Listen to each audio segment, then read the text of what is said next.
Hey everyone, today we have a new meta snapshot for patch 14.10. There was a small B patch fixing a couple of things, but there's some good news. There are a couple of new comps that we added because the meta shifted quite a bit. So Story Champion Garen is completely bonkers right now. We can check the data on it by going to augments, and then you just have to highlight by like highest average placement, and it's at a 3.77 right now. Absolutely nuts augments. So Garen is back. Sage Lillia gonna be one of the newer comps. It's probably the best way to play Lillia right now. Duelist Reroll, Ashe Warden. So ironically enough, Lillia and Ashe kind of broke up. They used to be in the same comp together, now they're separate. Dragonlord, Fast 9, Ghostly Zyra, gonna round out the S tier, so quite a few options you could kind of choose from. The A tiers are also not too bad, especially like the early A tiers, like Mythic Lillia. It's good, but there's a better Lillia version out there. Midnight Siphon Yorick, I mean, you saw here, like, Midnight Siphon Plus is really good, but regular Midnight Siphon, still good, but not as good. Ethereal Blade Shen, pretty decent also. We could check again here, 4.38. Umbral Alune, Storyweaver Bard. Mythic got buffed a bunch, so there are some Bard builds out there. Shen and Senna reroll. This is good, but Ghostly Zyra is better. So why would you play Shen and Senna when you could do Ghostly Zyra? Kayn Lee Sin, solid. Lux Reroll, okay. Aphelios Reroll, okay. Janna Zyra, Augment check. Inkshadow Kai'Sa. Honestly, this comp got a lot stronger because fewer people play Kai'Sa. Kai'Sa got a lot weaker, but luckily 7 Inkshadow is still performing really well. But you need to get there. Arcanist Warden, okay. Kog'Maw Reroll, decent. Ghostly Forecast, better versions. Zoe Soraka Diana, better versions. Alune Invoker Reroll, better versions. Kobuko Lucky Paws, pretty decent. Syndra Dryad got nerfed a bunch, that's why they even added the B patch. And then Syndra Faded also down in the dumps right now. Kai'Sa Bruiser, probably better things to play out there. Don't really want to touch that too much. And then the B tiers, Yone, Dryad Reroll, Kha'Zix, Storyweaver Reroll, Mythic Bard, Build Different. Don't want to be playing those right now. Build Different's actually kind of crazy. If we type it in over here, you'll see that it's averaging like a 5. So it's pretty bad. Don't want to touch that one there. But let's get into the first comp, which is Story Champion Garen. So this one is going to revolve around, obviously, the Augment Story Champion, which gives you a 2-star Garen at the start of the game. But you want a couple more copies of Garen. So normally when I take the hero augments, I have at least 3 copies of the champion for the 1 cost. So like for Kobuko, I recommend having 3 Kobukos before you take this. But since the Garen one's so good, if you have at least 2 Garens, I'd say pretty much auto take it. If you have 1 Garen or no Garens, but you have perfect items, then sure, take it as well. But the gist of this is just doing a 1 cost reroll. That means rolling down to 30 gold at stage 3-1, econing back up at level 5, and then rolling down to 50 gold for Garen 3-star. Once you get that power level up, add as many wardens in as you can. If you are able to, add in Storyweaver, get like the armor penetration, and the 6 warden plus the Garen carrying your team is going to be enough. Augments, you want the warden augments, or you want stuff like radiant items, Ornn items, things like that. And then the best build for Garen is going to be Bloodthirster and 2 Titans Resolve, but it's a little hard to get those exact items, so just build a Sterex on him as 3rd item, or just any tank item. Let's go on into the next build, which is Sage Lillia. This is another one of those new comps. This is going to revolve around Lillia and Morgana. Morgana being a support, Lillia being a main carry. This comp really thrives when you get a ton of different items, because you have so many people to itemize. You have Nautilus, Lillia, Morgana, Wukong. You could splash in random legendaries as well. So anything that helps you get to level 8, such as random econ augments in the beginning, anything that gives you a ton of items or more combat stats, can be really good. This team comp isn't reliant on getting specific augments or getting +1s, which is really nice. It's really just one of those standard 4-cost comps that's really strong right now. It just uses the best tank in the meta right now, and it uses the best support and damage 4-cost. Nautilus, though, isn't really like a pure tank. He's like a utility tank, so getting a Protector's Vow on him is really good so that he casts early and gets his CC off. He's not gonna perma-tank like 20 units like how Annie does sometimes, or like how Ornn does. He's more of like helping out your other team and getting them to kill everything much easier. That's why you don't see stuff like Gargoyle Stoneplate, Warmogs. They're still good items on him, not gonna deny that, of course, but Protector's Vow and Ionic Spark going to be a little more important on this guy. But this comp works out really well because you get the Sage buff for your AP backline, and then the added lifesteal from Sage when you do get Wukong helps him up a ton. Put all your leftover items on him. But if you want to read the full write-up, head on over to the website bunnymuffins.lol/meta, where we update this meta snapshot every single week, and it is the longest running player run meta snapshot out there. So next comp up we have is Duelist Reroll. We talked about this a bit last week. Duelists have made kind of a resurgence difference, but since everything else got touched a bit and changed, duelists have stayed very strong and got bumped up a tier. 8 duelists especially, very, very good. We could check the data on that. Let's just type in duelists right now, and we see already 8 duelists, 3.49. Obviously, you need the +1 for that, but 6 duelists at a 4.48. Very, very solid considering you could get it pretty much every single game without needing to rely on any legendaries. Of course, getting Aurelia is fantastic, and that's what caps out the late game, but if you just get 3-star Volibear, 3-star Tristana, you'll be doing fine. If you do get a +1 duelist, I like skipping the 3 stars, getting a level up going, so that I ensure that I get Aurelia and get the 8 duelist power spike. Lots of different things you could do there. Very strong comp as per usual. Next comp up we have is Ashe Warden. This is changed from the Ashe Porcelain build or the Ashe Lillia build. This one is going to be 4 Sniper, 4 Warden. Finally, we have the like generic comps of like 4 trait backline, 4 trait frontline. I've been waiting for this all set. There haven't been too many like this, but it's back now. So Ashe, you want the same items on her as you always do. Rage Blade, Last Whisper, plus some sort of attack damage item. Deathblade, Giant Slayer, Infinity Edge, things like that.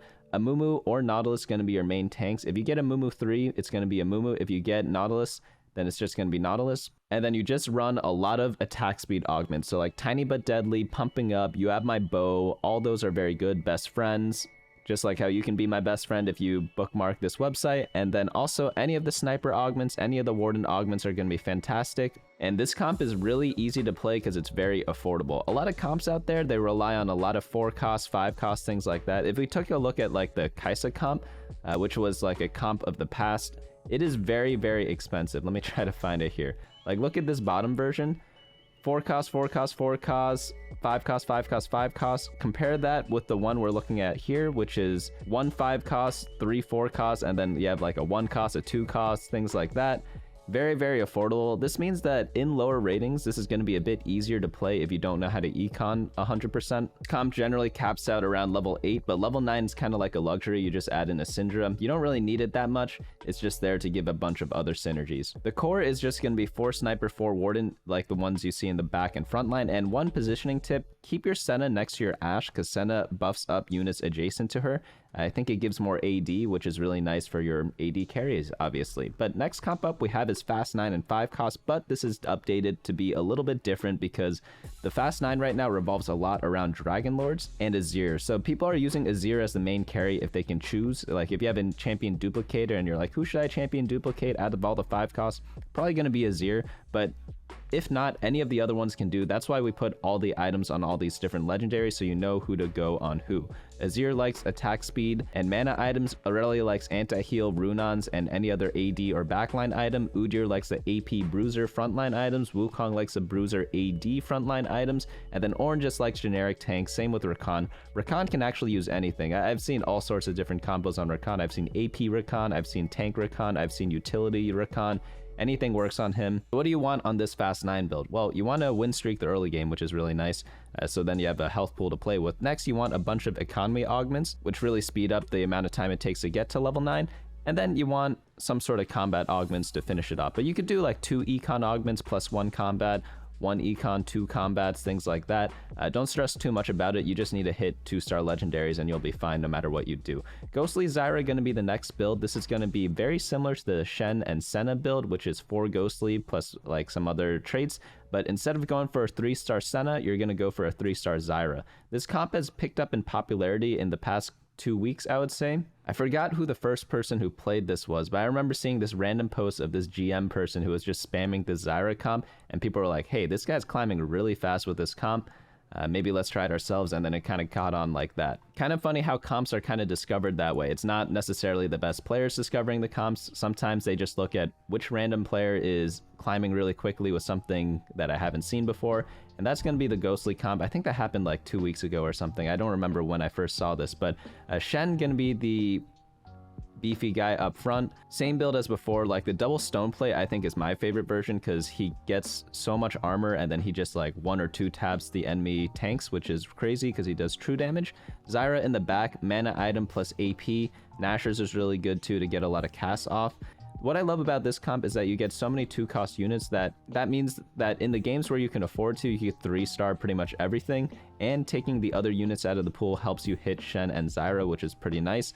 Later in the game, you want to put utility items on Morgana, and that's going to be the bulk of your comp. For augments, you want reroll augments. So March of Progress, Prismatic Ticket, this one got buffed recently, so really good for that. Featherweight's decent, team building really good, 2 healthy, incredible on this. Any of those are going to be perfectly fine. Next comps, we have the A tier, Lillia Mythic. Again, why would you play this when a better Lillia exists? But this is still very good because Mythic got buffed. So Lillia plus Hui, if you hit an early Hui, that's when you want to decide on this comp over the other one. But most games we don't get Hui early, so you have to keep that in mind too. If you get an early Wukong, go for the Sage version instead. But in the Mythic version, you want to run 4 Invoker, 5 Mythic, same build as before, tank items on either Annie, Silas, or Nautilus, depending on who you have 2-starred. And then Lillia, you want the blue buff. One note is that in the 4 Invoker version, you want blue buff on Lillia, but in the 2 Invoker version, you want Shojin on Lillia. But honestly, it doesn't really matter that much. Either or will be fine in like 90% of cases, so just build whatever item you have in the early game. Hui going to be the support unit with the Shojin plus the Morello, and if you get Hui to 2-star, Hat going to be really powerful on him.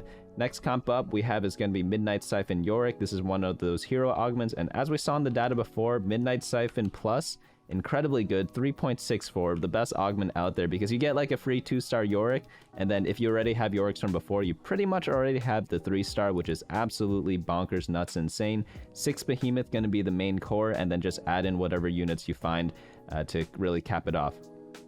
You do need a duo carry though, so find some other unit. It could be 3-star Alune, that's going to be the preferred, but any 2-star 4 cost will do, any 1 or 2-star 5 cost will also do. Next comp up we have is Ethereal Blade Shen, another really strong comp. Just go 6 Behemoth plus random stuff, same thing as the Yorick one, and also just build like Rage Blades on Shen, whereas in the Yorick build you just want tank items on Yorick. Next comp up we have is Umbral Alune. This one is going to be 4 to 6 Umbral. This comp did get nerfed a little bit, but it's still decently powerful. We can check the data if you really want. Teamfight.lol for that, but just type in Umbral over here. 2 Umbral, pretty decent. 6 Umbral, 4.07, pretty solid. 4 Umbral, 5.13, not so good. But why are you going Umbral if you don't have specific augments for it? So you may notice in the S versus the A tier, the S tier you could pretty much go in most of your games. In the A tier, you want some sort of like signal to go for it. Maybe you have a Wandering Trainer with like a +1 for one of their traits. Maybe you have one of their augments that give a +1. Maybe you get a lot of the units for free. That's the kind of the difference between the S and the A tiers. 3-star Alune, 3-star Yone. You don't need the Yone. Yone's kind of bad right now, but he's okay if you get him. Like, if you get him for free, you get him for free.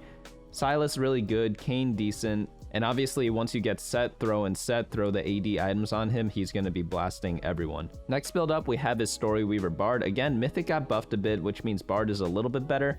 This comp isn't OP by any means, but what I really like doing with this comp is using any of the reroll augments. So 2-for-1 Prismatic Ticket, very strong if I get one of those. If I get perfect items for Bard, that's kind of the only time where I would go for this. Just get to level 7 as quickly as you can, as safely as you can, slow roll there, get 3-star Tahm Kench, 3-star Bard, and call it a day. Shen and Senna gonna be the next build, very similar to the other Ghostly build with Zyra, except we're gonna go 6 Ghostly this time. And here you want pretty much the same thing, but just replace Zyra with Senna. Senna likes having some sort of attack damage shredding, which is from Last Whisper. And you don't really want Even Shroud on Shen because you want pure tank items on Shen, so you definitely do want the Last Whisper.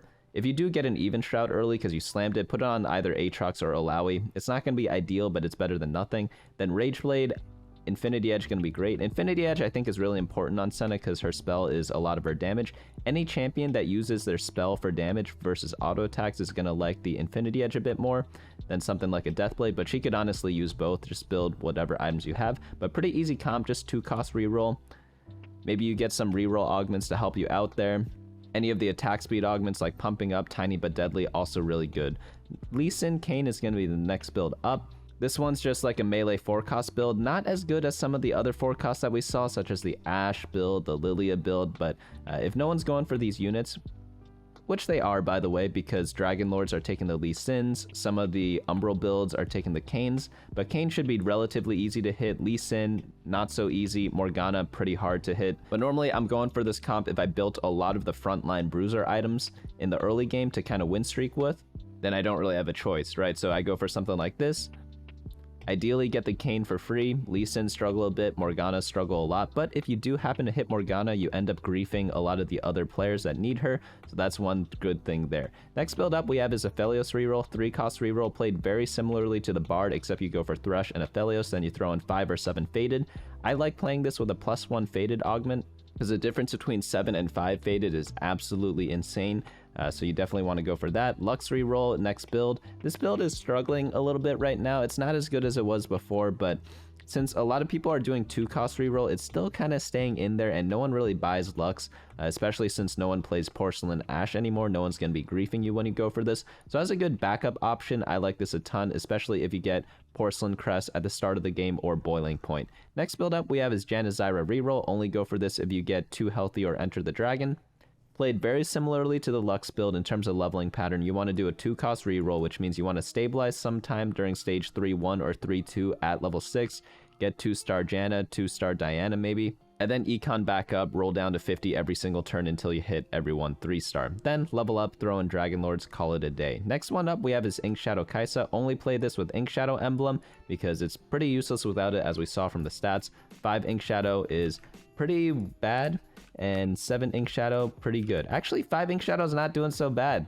4.36. Okay, I'm wrong. Sorry about that. But the real power is in 7 Inkshadow, which honestly doesn't happen that often, but when you do get this, it's really good. It's really rare for some reason to find Inkshadow Crest. I don't know why, because augments should show up the same approximately, like for all the trait augments, but I rarely see myself getting this and other people getting it. But if you do get it, 7 Inkshadow is a huge power spike, and I think they buffed it in the recent patch if you caught that video on last Tuesday. And if you didn't, you should probably be subscribed to the channel, and then you get notifications whenever you go on YouTube for that. youtube.com/bunnymuffins. Next comp up we have is Arcanist Warden.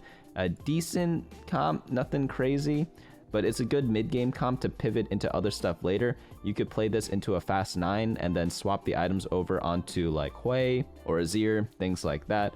Blue buff can even go on Wukong.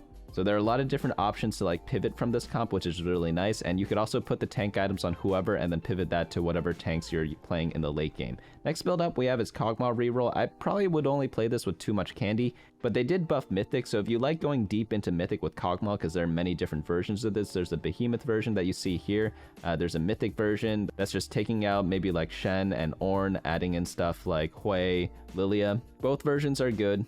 It just depends on what you're hitting that game, so it's not discriminating between the Behemoth versus the Mythic version. But the Mythic version did get buffed a bit because they buffed Mythics, which is really nice. So maybe lean into that a little bit, but the main reason why you would even play this comp is if you have a ton of Cho'Gath and Kog'Maw's early game, and if you have at least half a blue buff and preferably a Nashor's in the early game, because without these 2 items, the comp is pretty useless. Next comp up we have is Zoe, Soraka, Diana reroll.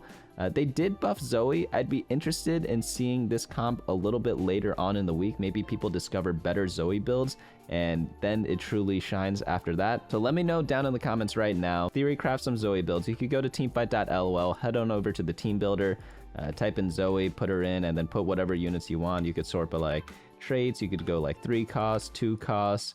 So maybe there's like a Storyweaver build, stuff like that. But I'm open to see what some people are going to come up with this week to respond to the buff Zoe. Next comp up we have is 4-cost Ghostly. This one's kind of just like a flex build that people use to pivot into other stuff. So you play 6 Ghostly because it's very cheap, because you have Caitlyn, Shen, and Aatrox. Even Alawi's pretty affordable, right? Run some random Ghostly units. They don't need to be 2-star. And then you pivot this into a fast 9, play some legendary, swap the items over. That's kind of what people use this build for. They don't play this as like a main comp that often. Next build up we have is Alune Invoker Reroll. There's a better Alune build out there, so I'm going to skip this. If you get a ton of Invokers though, or if you get an early Azir, or if you get a ton of AP items that you need to itemize both Lillia and Alune, that's the only time I would go for this. But if I just have a ton of Alunes, I'm probably going to go towards the Umbral Alune build instead. Lucky Paws Kobuko, if you get the hero augment early, great. And if you have a lot of Kobukos, just play a lot of Bruisers and then play some random backline carry. Kai'Sa is going to be the best option for that. Next build up we have is Syndra Faded. Syndra, just her stock went down a lot, so you don't really want to pay attention to her too much. But both the Syndra Faded and the Syndra Dryad build, they're still playable since not too many people go for her.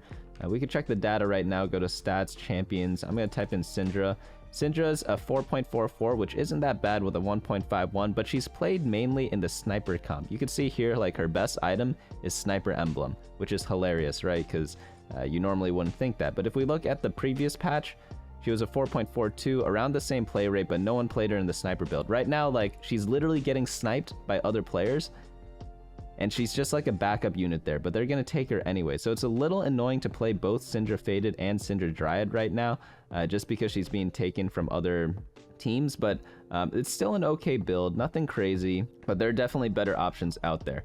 Next up we have is Kai'Sa Bruiser Command. Kai'Sa, fall from grace, you know? I mean, like, we've been playing Kai'Sa all set, 4.58 with a 0.71 play rate.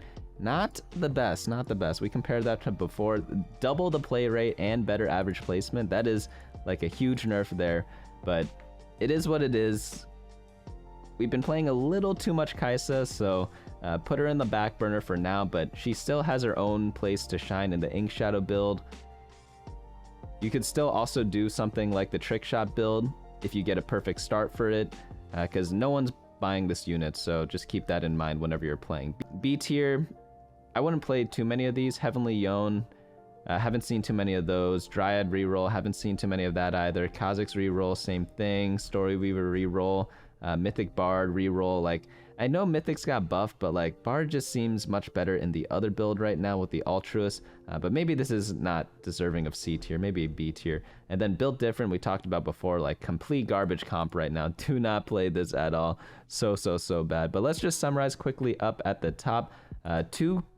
A couple of new builds in here: Storyweaver Garen, Sage Lillia, Ghostly Zyra, things like that. Really strong. Lots of diversity up here. There are 2 different 4-cost comps. There's a 3-cost reroll, there's 1-cost reroll, 2-cost reroll, and a fast 9 build. So lots of different options at each cost, which is really nice, right? So if there are 8 players in a TFT game, there are like 5 different costs where people could focus on carries. There's like an option for each of them right there. So that's already like 5 builds out of the way, and then 3 extra ones. One of them's going to be playing like one of the other 4-cost builds, so now there are 2 left. One person's going to be contesting someone, so now there's 1 left. One person's going to be playing one of the random comps down here. So that's pretty much how most TFT games are going to go nowadays, which I think is great. That's a lot of different comps. I remember back in like the early sets, there would be like 4 people going for one comp, and like they would get away with it too because the unit pool sizes were a bit different and it was like easier to share everything. But nowadays sharing is not caring since the bag size changes, in my opinion at least.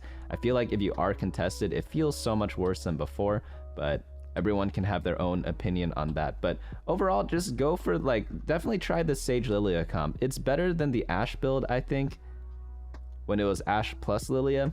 And I love the Sage trait. I think it's a really creative trait, and they should bring back that plus like Strategist, which is like what it was similar to before, in future sets. I really like those types of traits. But let me know what comp is going to be your favorite down in the comments below.